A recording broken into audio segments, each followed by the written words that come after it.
So one is CrossFit. CrossFit's a bunch of exercises developed by this guy, Greg Glassman. He is the CrossFit, what they call the CrossFit WOD father.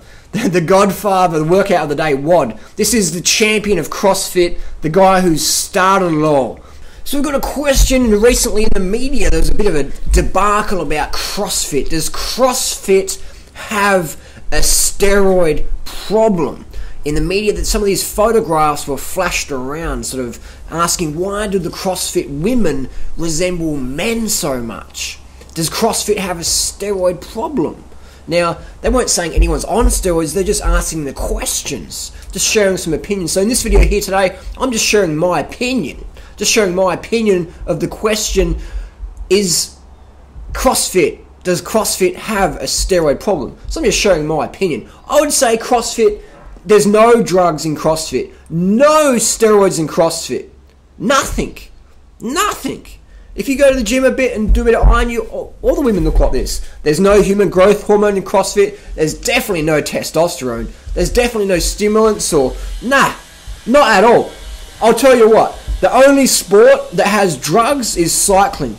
Because cycling is the only sport that has prize money. In CrossFit, there's no prize money. You win a pair of Reeboks or you get a 20% code or whatever. So there's no temptation for athletes to dope because there's no professional CrossFit athletes. So first of all, there's no money. And CrossFit, relatively unheard of. The CrossFit's not a real sport. It's not in the Olympics. So there's not much going on there. In my opinion, there's no steroids in CrossFit. It's just training. That's all it is. What I will do now is we'll clip to who's called the Lance Armstrong of CrossFit, a guy called Rich Froning. Now he works part-time as a receptionist at his local university gym, and he does a bit of CrossFit for fun. He likes to keep in fit and shape, and he's pretty good at the CrossFit. He wins their little competitions and gets himself a half discount pair of Reeboks, etc. I'll clip in now to Rich Froning sharing his opinion about steroids in CrossFit. Do you care if I ask you questions about steroids? Yeah. Acknowledge that? No. It used to bother me, and then I'm like, why? Those people are going to think what they want, and I know for a fact, I mean, I would take a piss test every day if they would let me. I would have no problem doing that. So it's like, it's frustrating, of course, because people want to take that away from me, but I know the truth.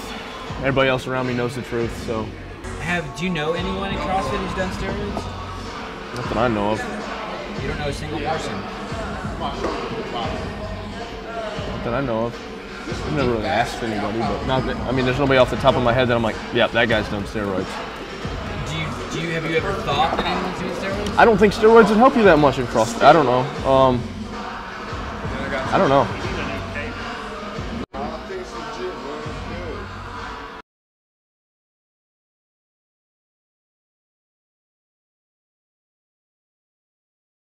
So there you go, that's from the Lance Armstrong of CrossFit, the champion, Rich Froning himself. He reckons steroids wouldn't even help a CrossFit athlete, and I would agree. That's the champion of CrossFit saying steroids would not even help you if you're in a CrossFit. So you know what I mean? That's why there's no one doing steroids in CrossFit, because it wouldn't even help you. Drugs don't even work. And you can't even buy steroids in America, because they're banned since 1990. So you can't even get the drugs. If you could get them, they're expensive, you couldn't even afford them. Even if you could afford them, they don't even work. They don't work in CrossFit. They only work in cycling. Alright, so CrossFit is the cleanest sport around. It's just hard work. Top ramen and tuna. There's no gear in CrossFit. So please stop it with the insinuations that CrossFit is full of steroids. There's not. CrossFit is 100% clean at the top. Alright? Let's go on to some more stuff from Rich Froning. Do you think there's any benefit in talking about it? Like, I'm hesitant to even ask you about it because I feel like it's almost insulting to bring it up. It's not insulting to me because it doesn't bother me because I don't do it, you know? So if it was, I could see if somebody did it, yeah, it'd probably bother them for them to talk about it, but I have no reservation talking about it because never even crossed my mind to do steroids. I mean, this reporter's an idiot. Rich is not on steroids. He says he's not. He says he's not, and he says steroids wouldn't help. The guy keeps pushing for questions. What do you think he's going to, like, if Rich was on steroids, he would have told you. So stop asking, sort of insinuating. If someone's on steroids, they'll just openly tell you. Especially if you're an athlete on TV or whatever, they'll say, hey, I'm on steroids. If you're a reporter and you want to know if someone's on steroids, just ask him. The athlete will tell you. So Rich is obviously not on any gear because he said he's not. And then we have another CrossFit champion legend. I think his name's Dan Bailey. Dan Bailey, is that his name? And I think it's his name. Anyway, so he's talking about how steroids would be easy to do if you're a CrossFit athlete. Check out this. I'll tell people, like, if you think there's no one using steroids, you're probably pretty naive. Yes, oh, absolutely. But we have a good testing procedure to date, considering where the sport's at, I think. Right. But absolutely, you could get away with it 100%. It'd be totally easy right now to get away with it. Anybody with any limited knowledge in steroid use, HGH, blah, blah, blah. I mean, you'd have to have the funding to do it, for one, but because there's no year-round testing of anybody, I mean, it would be totally easy. So Dan says it would be easy to pass a doping test in CrossFit because until 2014, they didn't have any out-of-competition testing. So you could do shitloads of steroids, get fucking swole, build some lean muscle mass, get some strength, and then you cycle off your steroid program into the CrossFit Games. Almost said Olympic Games there. Into the CrossFit Games. Do you reckon CrossFit will ever go to Olympics? Anyway, so you're doing all these steroids in the off season or whatever, and then you once your competition or your regionals or whatever, so you cycle off before them, put out a good performance, boom, testing. You've cleaned your body of all the steroids in 2 or 3 weeks, or depending on what you're using, a couple of hours or a day or two, and then you're good to go. So. But I disagree with Dan here. He says it would be easy. A CrossFit champion saying it would be easy to pass CrossFit doping control. But here's the thing, Dan. Rich just said steroids wouldn't work. I don't think steroids would help you that much in CrossFit. I don't know. I don't know.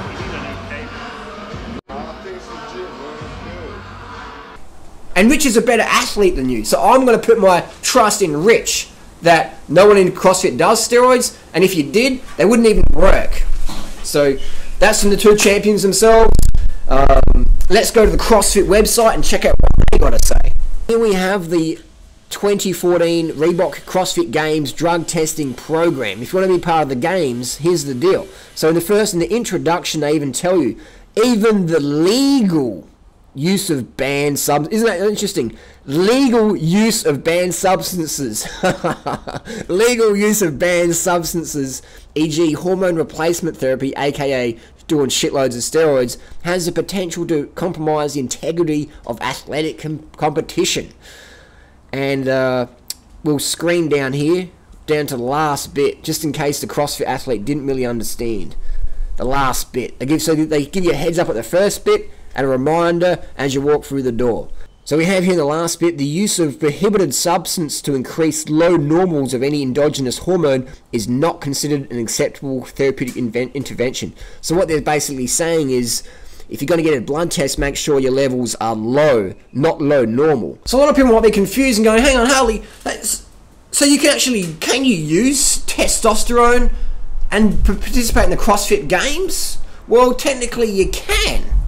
Because testosterone, although it's a banned substance, if you have a script from your doctor, then it's illegal. So you can use a banned substance legally and say, I don't do steroids. I do hormone replacement therapy. Not that that's going to help in the CrossFit Games, according to Rich Froning. Because what does testosterone do? Gives you more lean muscle mass, improves your red blood cell count, improves your glucose tolerances, etc. Promotes recovery, faster recovery, so you can do your workout of the day faster and faster. But that wouldn't help us in CrossFit. Wouldn't help, according to Rich Froning. I agree. Steroids don't help. Steroids only work in cycling. All those skinny cyclists doing steroids. Here's Lance Armstrong. Rain starts again as Lance Armstrong. In 1999, in that first Tour de France victory, Lance Armstrong would have 15 urine samples taken. None tested positive for doping, but questions were being raised. This man, Lance Armstrong, is still having to deny the fact he is not taking drugs in this Tour de France, and the press are saying he is. And I can emphatically say I'm not on drugs. It's unfortunate that the yellow jersey of the Tour de France always has to defend drugs, or or say something about drugs. But c'est la vie. Everybody wants to know what I'm on. What am I on?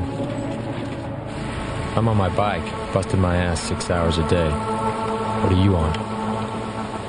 Nobody believes in doping controls more than me. And wherever he went, he took the message that against all odds, he'd accomplished everything, drug-free.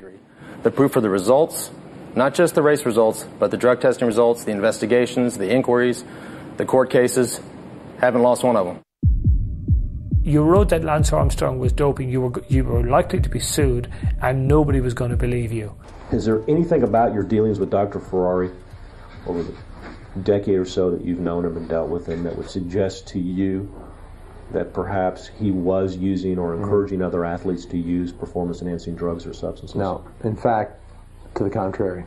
Tell me what you mean by when you say to the contrary. He's I know you're going to find this hard to believe, but he's, to me, totally clean and totally ethical, believes in clean, fair sport, but produces great results with his athletes because he's so focused. You solemnly swear or affirm the testimony you're... State your name for us, please. Lance Armstrong. Mr. Armstrong. If you have a doping offense or you test positive, it goes without saying that you're fired from all of your contracts, not just the team, but there's numerous contracts that I have that would all go away. Sponsorship agreements, for example. All of them. And the faith of all the cancer survivors around the world. So everything I do off of the bike would go away too. And don't think for a second, I don't understand that. So there you go, folks. Steroids are not used in CrossFit. They were only used in cycling, and you can tell. You can tell if someone's on steroids because they'll be all skinny and emaciated like Lance Armstrong was. So bottom line, in a banana skin, steroids don't work if you're a CrossFit athlete. Nobody in CrossFit uses steroids. If you wanted to use steroids in CrossFit, it would be very easy to pass the test, but they're very expensive and they don't work. That's the bottom line. And only cyclists use drugs in competition. Remember that. Another thing that was interesting is that if for some crazy reason a CrossFit athlete decides that testosterone will help them perform better, if some CrossFit athlete thinks testosterone makes them stronger, more aggressive, that wouldn't help a CrossFit though. But let's say they did. Let's say they did test positive, alright? The CrossFit Federation do not make those results public. So you see on cycling or whatever, they just get spread across the media, such and such got busted for drugs. If you're a CrossFit athlete and you get tested and you test positive, nobody, only you and the CrossFit Federation will find out. And that's it. And if you want any money, you have to pay it back. So that's the ramifications. So the consequences if you actually did use drugs and did get caught, all that happens, if you placed, you get disqualified. Or you have to pay money back if you want any prize money. And that's it. Which people might think, oh, that's very light. They don't have a steroid problem in CrossFit. And the cost for drug testing is around $2,000 per athlete. Because you've got to drive a drug tester out to someone's house or fly them over here. You've got to store that little blood sample or urine sample. You've got to send it to the doping lab to get it all tested and stuff. And human growth hormone test, pretty much undetectable. Blood doping, undetectable. EPO, pretty much undetectable. And the carbon isotope ratio testosterone test, that's very expensive. That's about $1,200 alone. So if the CrossFit Federation was testing 10 athletes a week, that's like $20,000 a week, $80,000. That's almost $1 million a year on testing. There's no money in CrossFit. And the thing is, CrossFit wouldn't want to have people test positive because it might affect their clean family reputation. Not saying that there's drugs in CrossFit. There's no drugs in CrossFit. I'm just saying if you had a federation and you were controlling the blood tests, you probably wouldn't want people to know if people are getting busted, and you probably wouldn't waste money on drug testing. I'm just saying, you know, if I was sort of bit dodgy, that's what I would do. I would say, well, we'll put up a big thing for the media saying, yeah, we're doing drug testing, but in real life, if it was me, I wouldn't be wasting $800,000 a year on drug testing to make my competition that I'm trying to build money on look bad. I think that would be a bad business model. Spend money on yourself to make yourself look bad, so you'll make less profits. That's probably not what they teach at Harvard Business School. Just saying. Usually we work out around 9:45, 10 o'clock, but today we have a special guest getting a drug test, a blood and urine test. Found out yesterday at 3:15 p.m. that a guy was driving up from South Carolina. So nice. So 15 hours later, we're going to piss test you, which is so cool. So, hey, random drug test. Randomly fell on the champ. Random. That's what I love about CrossFit. It's such a family atmosphere. I mean, even the drug testing procedure, they're so courteous. They'll ring up and say, hey, you know, we'll do a drug test tomorrow, so we're just giving you some advance warning. Make sure you're ready for the test. Is that all right? Yeah, no worries. Isn't that fantastic? Got in the CrossFit HQ media liaison, Pat Sherwood, coming down, hey, Rich, we've got a drug test tomorrow. We won't tell anyone what the results are. We'll keep it all within the family. I think that's fantastic that CrossFit has such a close, tight-knit family feeling to it. So there you go, folks. CrossFit, 100% totally natural. Full natty bra. 100%.